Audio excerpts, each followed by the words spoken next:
Researchers have been studying the factors that influence us to say yes to the requests of others for over 60 years, and there can be no doubt that there's a science to how we are persuaded, and a lot of this science is surprising. When making a decision, it would be nice to think that people consider all the available information in order to guide their thinking, but the reality is very often different. In the increasingly overloaded lives we lead, more than ever, we need shortcuts or rules of thumb to guide our decision-making. My own research has identified just 6 of these shortcuts as universals that guide human behavior. They are reciprocity, scarcity, authority, consistency, liking, and consensus. Understanding these shortcuts and employing them in an ethical manner can significantly increase the chances that someone will be persuaded by your request. Let's take a closer look at each in turn.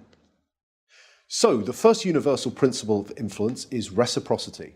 Simply put, people are obliged to give back to others the form of behavior, gift, or service that they have received first.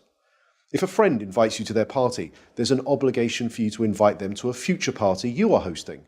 If a colleague does you a favor, then you owe that colleague a favor. And in the context of a social obligation, people are more likely to say yes to those that they owe. One of the best demonstrations of the principle of reciprocation comes from a series of studies conducted in restaurants. So the last time you visit a restaurant, there's a good chance that the waiter or waitress will have given you a gift, probably at about the same time that they bring your bill.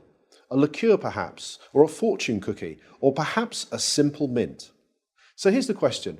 Does the giving of a mint have any influence over how much tip you're going to leave them? Most people will say no, but that mint can make a surprising difference. In the study, giving diners a single mint at the end of their meal typically increased tips by around 3%. Interestingly, if the gift is doubled and 2 mints are provided, tips don't double. They quadruple, a 14% increase in tips. But perhaps most interestingly of all is the fact that if the waiter provides 1 mint, starts to walk away from the table, but pauses, turns back, and says, "For you nice people, here's an extra mint," tips go through the roof. A 23% increase, influenced not by what was given, but how it was given. So the key to using the principle of reciprocation is to be the first to give and to ensure that what you give is personalized and unexpected. The second universal principle of persuasion is scarcity. Simply put, people want more of those things they can have less of. When British Airways announced in 2003 that they would no longer be operating the twice-daily London-New York Concorde flight because it had become uneconomical to run, sales the very next day took off. Notice that nothing had changed about the Concorde itself. It certainly didn't fly any faster, the service didn't suddenly get better, and the airfare didn't drop. It had simply become a scarce resource, and as a result, people wanted it more. So when it comes to effectively persuading others using the scarcity principle, the science is clear. It's not enough simply to tell people about the benefits they'll gain if they choose your products and services. You'll also need to point out what is unique about your proposition and what they stand to lose if they fail to consider your proposal. Our third principle of influence is the principle of authority, the idea that people follow the lead of credible, knowledgeable experts. Physiotherapists, for example, are able to persuade more of their patients to comply with recommended exercise programs if they display their medical diplomas on the walls of their consulting rooms. People are more likely to give change for a parking meter to a complete stranger if that requester wears a uniform rather than casual clothes.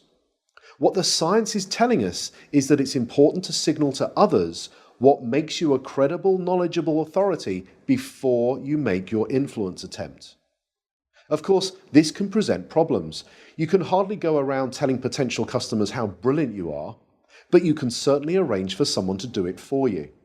And surprisingly, the science tells us that it doesn't seem to matter if the person who introduces you is not only connected to you, but also likely to prosper from the introduction themselves. One group of real estate agents were able to increase both the number of property appraisals and the number of subsequent contracts that they wrote by arranging for reception staff who answered customer inquiries to first mention their colleagues' credentials and expertise.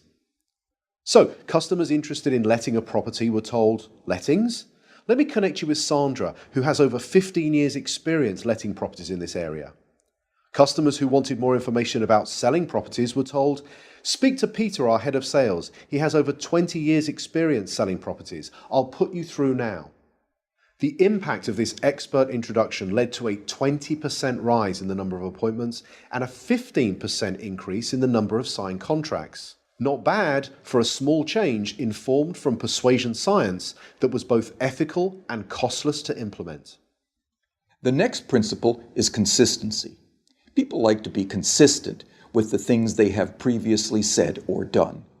Consistency is activated by looking for and asking for small initial commitments that can be made. In one famous set of studies, researchers found, rather unsurprisingly, that very few people would be willing to erect an unsightly wooden board on their front lawn to support a Drive Safely campaign in their neighborhood. However, in a similar neighborhood close by, 4 times as many homeowners indicated that they would be willing to erect this unsightly billboard. Why?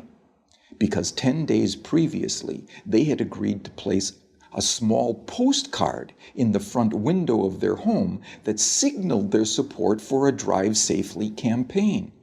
That small card was the initial commitment that led to a 400% increase in a much bigger but still consistent change.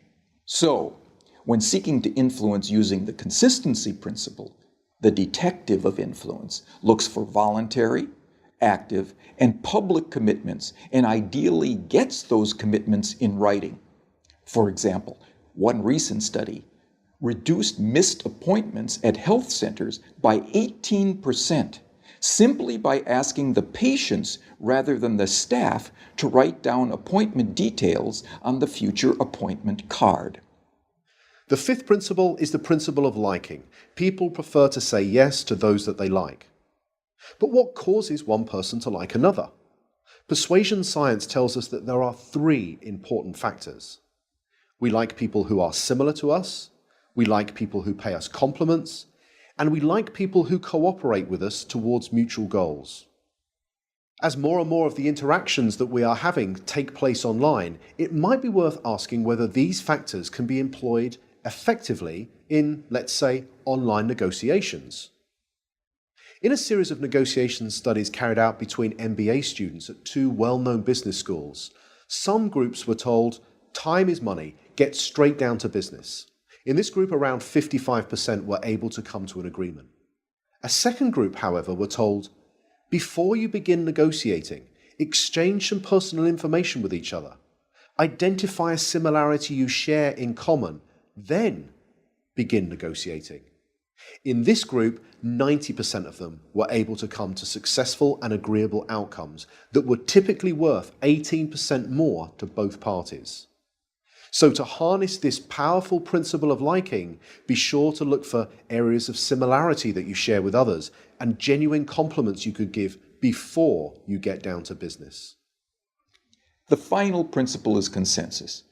Especially when they are uncertain, people will look to the actions and behaviors of others to determine their own.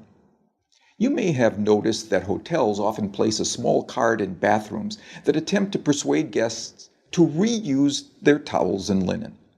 Most do this by drawing a guest's attention to the benefits that reuse can have on environmental protection. It turns out that this is a pretty effective strategy, leading to around 35% compliance. But could there be an even more effective way?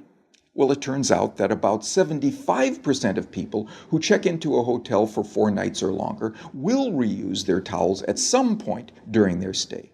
So what would happen if we took a lesson from the principle of consensus and simply included that information on the cards and said that 75% of our guests reuse their towels at some time during their stay, so please do so as well. It turns out that when we do this, towel reuse rises by 26%. Now imagine the next time you stay in a hotel, you saw one of these signs. You picked it up and you read the following message. 75% of people who have stayed in this room have reused their towel. What would you think? Well, here's what you might think. I hope they're not the same towels.